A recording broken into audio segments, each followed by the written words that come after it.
November 1891. Coromandel Peninsula, North Island, New Zealand. Station manager Robert Mackenzie oversees 12,000 sheep across isolated hill country where the forest meets the high pastures.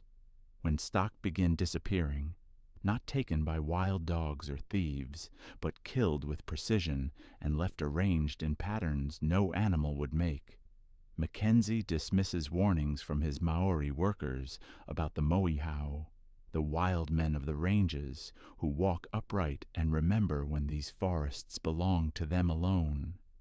But when the attacks escalate, when something begins testing the boundaries of the station homestead, when Mackenzie sees it standing at the forest edge, watching with eyes that hold too much intelligence, he realizes some territories were never truly settled. Subscribe now for more true frontier horror accounts.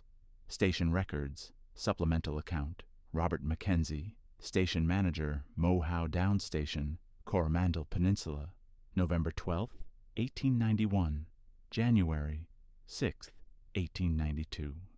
I am writing this account at the request of the New Zealand Lands Department, though I suspect it will be filed and forgotten alongside other reports from the back country that raise uncomfortable questions about what we've truly colonized and what merely tolerates our presence. My name is Robert Mackenzie. I came to New Zealand from Scotland in 1875 at the age of 23, worked my way up from shepherd to head stockman to station manager. By 1891, I was running Moehau Downs, 8,000 acres of hill country on the western slopes of the Coromandel Range, running 12,000 Romney and Merino sheep. The station was remote, even by New Zealand standards. The nearest settlement was Thames, a 3-day ride through country that shifted from pasture to native bush to ranges where tree ferns grew tall as houses, and the forest floor hadn't seen full sunlight in centuries. We were 12 people at the station, myself, my wife Catherine, our 2 children, 5 shepherds, 2 Maori stockmen, and a Chinese cook named Wong, who'd stayed after the goldfields closed. It was hard country, but good country. The sheep thrived on the hill pasture. The wool clip was profitable, and we'd built something solid in this wild place. I believed we'd tamed this land, made it productive, brought civilization to wilderness. I was catastrophically arrogant. November 12th, 1891. The first incident was minor enough that I logged it as predation. 19 sheep killed in the upper pasture, near the forest boundary, where the cleared land met the native bush. The shepherds found them at dawn. Throats torn, bodies left where they'd fallen. Wild dogs, I told them. Organize a hunt for tomorrow. But Wairamu Te Rangi, one of our Maori stockmen, pulled me aside. Not dogs, boss. Look at the kills. I went to examine the carcasses. The wounds were wrong. Too precise, too deliberate. The throats had been torn, yes, but in a way that suggested hands rather than jaws. Strong hands with grip marks visible in the bruising around the wounds. Something grabbed them, Wairamu said quietly, held them, killed them face to face, not from behind like a dog would. Could be a man, I suggested.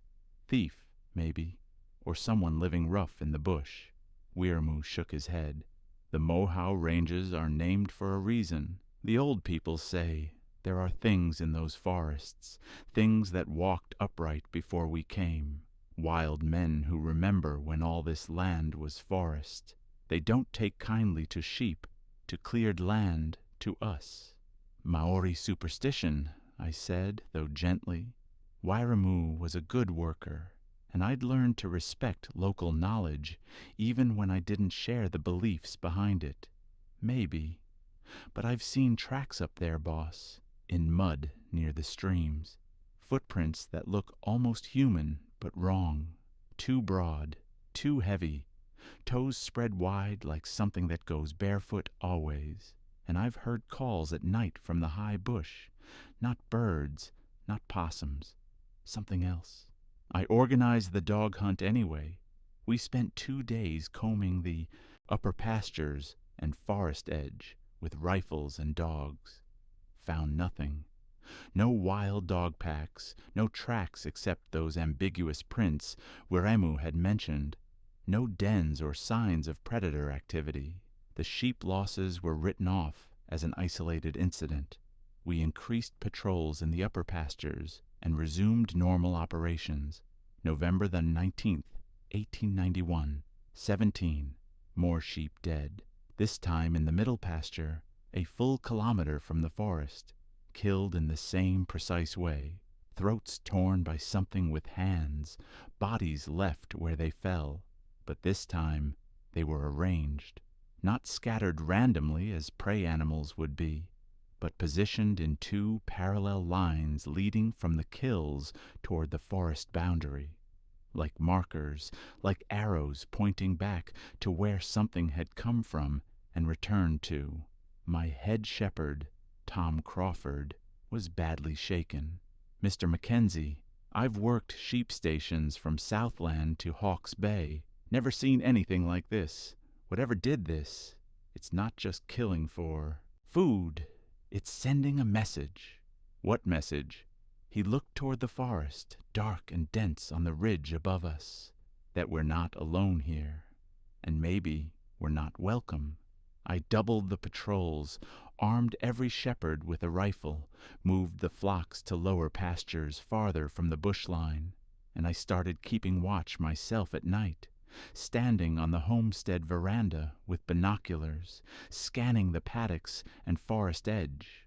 On the night of the 21st, I saw it, just for a moment, at the tree line where the cleared land met the bush, a shape that stood upright against the darker mass of forest, tall, perhaps 7 feet, maybe more, broad across the shoulders, but somehow lean, as if built for strength and endurance rather than bulk. It stood absolutely still, watching the homestead, watching us. I raised the binoculars, trying to focus in the moonlight. For 3 or 4 seconds, I had a clear view. The body was covered in dark hair, thick and matted. The arms hung long, past where human arms would end. The head was large, rounded, with a heavy brow that caught shadow. And the face, God help me, the face was too human. Not ape-like, not bestial, but a face that suggested thought, awareness, intelligence. It turned its head slightly, as if it knew I was watching. Then it stepped backward into the forest and was gone. I stood on that veranda for another hour, rifle ready, staring at the tree line. Nothing moved, but I felt watched, assessed, studied by something that understood what binoculars were, what rifles meant, what we were. November 25th, 1891. Catherine found the marks on the smokehouse door, deep gouges in the timber, 4 parallel scratches that looked like they'd been made by fingernails, except no human fingernails could score wood that deeply. Robert, what did this? Her voice was steady, but I saw fear in her eyes. I don't know. An animal, perhaps. An animal doesn't reach 8 feet high, she interrupted. These marks start at my eye level and go up another 3 feet. And look at the spacing. That's a handspan, not a paw. She was right. The marks suggested fingers, 4 of them, spread wide, dragging down the door with enough force to splinter the wood. Wiremu examined them and said nothing for a long moment. Finally, we should leave, boss. Take the family, go to Thames, come back in summer when the days are longer. Leave, abandon 12,000 sheep and a year's work because something scratched a door? Not just the door. Look around. Really look. I did, and I saw what I'd been missing, or refusing to see.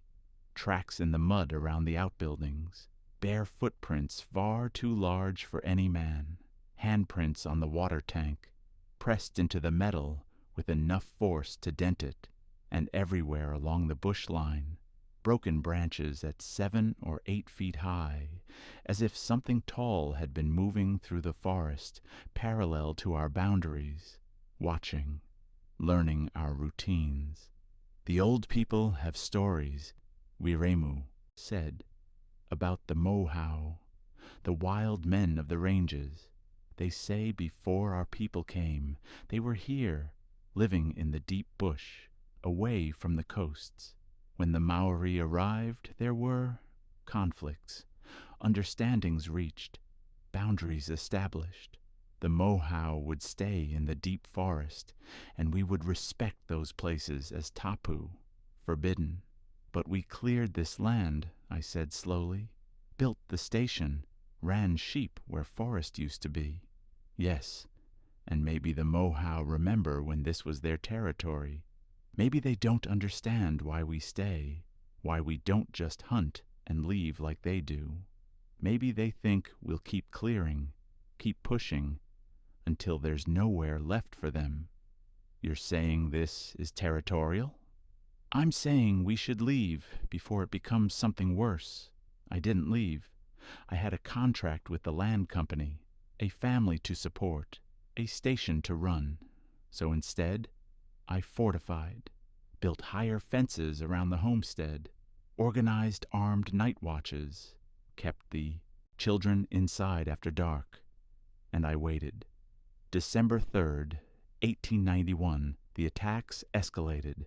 32 sheep killed in a single night, found at dawn, arranged in a massive circle around one of the shepherds' huts. Tom Crawford had been inside, heard nothing, saw nothing. But when he emerged at first light, he was surrounded by dead sheep, all facing the hut, all positioned with that same deliberate precision. "It's showing us it can get close," Tom said, his voice shaking. "It circled my hut while I slept, killed 32 sheep without making enough noise to wake me. It's showing us we're helpless." That night, something threw rocks at the homestead, not small stones, boulders, some weighing 50 pounds or more, thrown from the darkness beyond our lamplight, crashing into the walls, the roof, the yard. The force required to throw stones that size suggested strength far beyond human. We huddled inside with rifles ready, listening to the impacts, the sound of timber splintering, stone, striking stone. The attack lasted perhaps 20 minutes, then silence. At dawn, we counted 19 impact points. Some of the boulders had left craters in the hard-packed earth. Others had punched clean through the siding, and in the dust beside one of the largest stones, a footprint, clear, unmistakable, pressed deep into the ground by something that weighed far more than any man. The print was 18 inches long and nearly a foot wide, with 5 distinct toes and a heel that suggested upright posture. It was human in structure, but wrong in scale, as if someone had taken a human foot and magnified it beyond natural proportion. December 10th, 1891. 3 of the shepherds left, just packed their swags and rode for Thames, unwilling to stay another night. I couldn't blame them. The station was under siege by something we couldn't see clearly, couldn't track effectively, couldn't understand. Tom Crawford stayed, out of loyalty or stubbornness or fatalism. Wiremu stayed because he felt responsible. He'd tried to warn us, and we'd ignored him. Wong stayed because he had nowhere else to go. Catherine stayed because I stayed, though I saw the accusation in her eyes every time our children flinched at a sound in the night. We moved everyone into the main homestead, sleeping in shifts, keeping watch through the windows. The sheep were brought down to the lowest pastures, as far from the forest as possible. We burned lamps all night, keeping the homestead lit, hoping light would deter whatever stalked us. On the night of the 10th, it came to the door. I was on watch with Tom, both of us armed, when we heard it on the veranda. Heavy footsteps, deliberate and slow, approaching the front door. Then silence.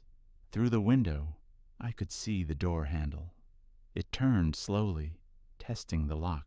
Finding it secured, it released. Then something pushed against the door. Not violently, not attempting to break through. Just pushing, testing the strength of the timber and hinges. "Show yourself!"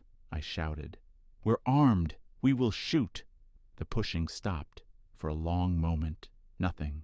Then a sound, low, rumbling, starting deep in a chest and rising into something that might have been speech if speech were formed by a throat not quite human. Words, or the attempt at words. Syllables that almost made sense but didn't. Language that was trying to communicate but couldn't bridge the gap. The sound stopped. The footsteps retreated. And for the rest of the night we saw a shape standing at the edge of our lamplight. Just standing, watching the house, tall and dark and patient. December 18th, 1891. I made the decision to evacuate, not flee. Evacuate in an organized manner, taking essential supplies, important documents, some personal items. The sheep would have to be left, the station abandoned temporarily. We would go to Thames, report the situation to authorities, and return with armed men, perhaps militia, to resolve this. We planned to leave at first light on December 20th. We didn't make it that long. On the night of the 18th, they came in force. Not one shape, but multiple. 3, 4, possibly 5. I saw them at the forest edge as darkness fell, standing in a line, watching the homestead.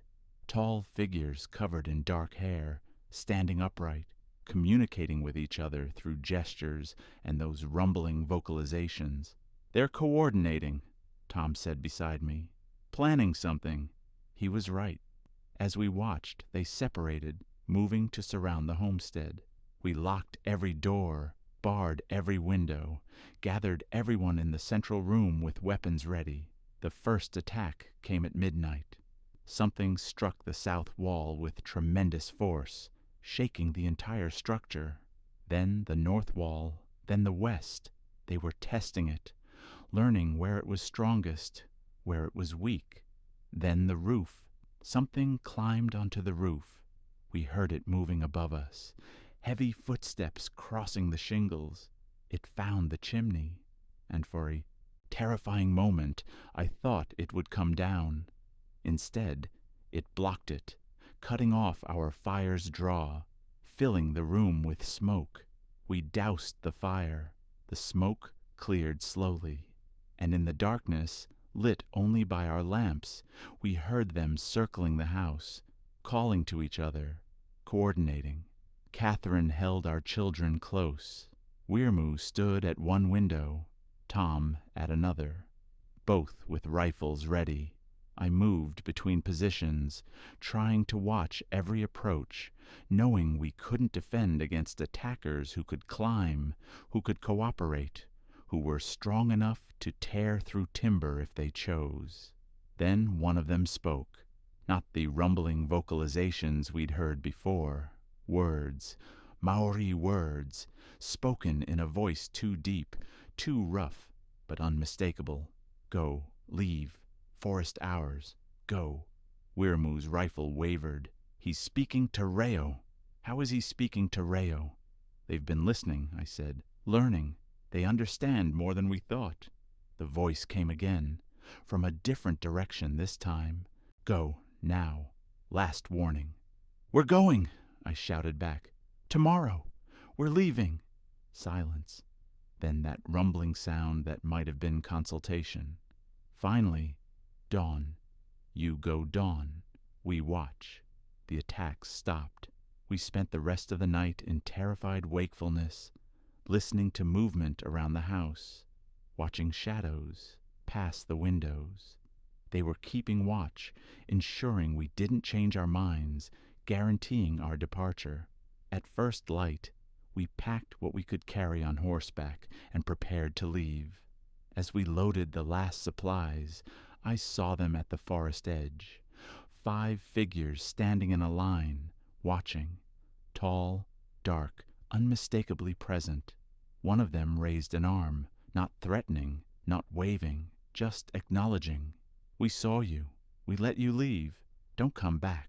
We rode for Thames and didn't stop until the forest was far behind us. January 6th, 1892. Official report. The New Zealand Lands Department investigated the incident. They found the damaged homestead, the dead sheep, the tracks around the buildings. They documented everything professionally and drew the only conclusion that wouldn't cause panic. Wild animals, possibly a bear, though bears aren't native to New Zealand, combined with indigenous activists trying to reclaim land. The station was deemed unprofitable to maintain. The sheep were sold to neighboring properties. The buildings were left to weather and time. Moehau Downs Station ceased to exist as a going concern. I moved my family to Auckland, took a position managing a wool merchant's warehouse. Safe work, city work, far from the ranges and the forest. But I keep track. I subscribe to papers from Thames and Coromandel, read reports from the backcountry, and I see the pattern. Stations abandoned after mysterious attacks. Shepherds who quit claiming they were uncomfortable in the high country. Mining operations that cease suddenly with vague explanations about unprofitable seams. Hunting parties that turn back, reporting unusual wildlife, behavior. The pattern is always the same. Human activity pushing into the deep bush, into the old-growth forest on the high ranges. Initial strange occurrences, escalating confrontations, eventually withdrawal. The Land Department doesn't connect these incidents. Each is filed separately, explained away individually. But taken together, they paint a picture of something maintaining boundaries, protecting territory, enforcing a border that Europeans can't see, but that exists nonetheless. Personal note, 1924. I am 72 years old. Catherine passed 5 years ago. Our children are grown, have families of their own in Auckland and Wellington. They think I'm eccentric, obsessed with an incident from decades past that has no bearing on modern New Zealand. But last week, I read a report from a tramping party in the Coromandel Ranges. They were hiking through old-growth forest when they found trees knocked down, arranged in patterns, and they heard vocalizations, deep, rumbling, almost like speech, but not quite. The police investigated and found large footprints. The official report called them unidentified fauna, possibly escaped circus animal. But I know better. They're still there, still in the deep bush, still in the high country where the forest grows thick and humans rarely venture, still watching the boundaries, still remembering when all this land was theirs. We call New Zealand civilized now. We have cities, railways, telegraph lines. We've cleared millions of acres, built thousands of stations, spread British law and culture across both islands. But there are places we don't go. Ranges where trampers disappear and are found days later, confused and frightened, unable to explain where they were. Forest where hunting parties refuse to camp, where experienced bushmen make detours for no reason they can articulate. These are the boundaries the Moehau maintain, not with violence necessarily, not if you respect the borders, if you don't push too far, if you turn back when the signs tell you to turn back. But we didn't turn back in 1891. We cleared their forest, ran sheep where they hunted, built permanent structures in territory they'd held for thousands of years. And they responded, teaching us that settlement has limits, that some places remain wild, not because we can't tame them, but because something else got there first and isn't leaving. I think about Moehau Downs sometimes, wonder if the buildings still stand or if the forest has reclaimed them. Wonder if shepherds' ghosts still walk those paddocks, if my old homestead sits empty and weathered on its hill. Mostly, I think about that line of figures at the forest edge, watching us leave, the way one of them raised its arm, not in threat, in acknowledgment, an agreement reached. We leave. They let us go. It was more mercy than we deserved. We came to their land, destroyed their territory, and they gave us a warning before taking action. Then they gave us a chance to leave. Some might call that primitive. I call it civilization, the kind that understands negotiation, restraint, boundaries, the kind that could have killed us all, but chose to frighten us instead. I kept that lesson. My children didn't learn it.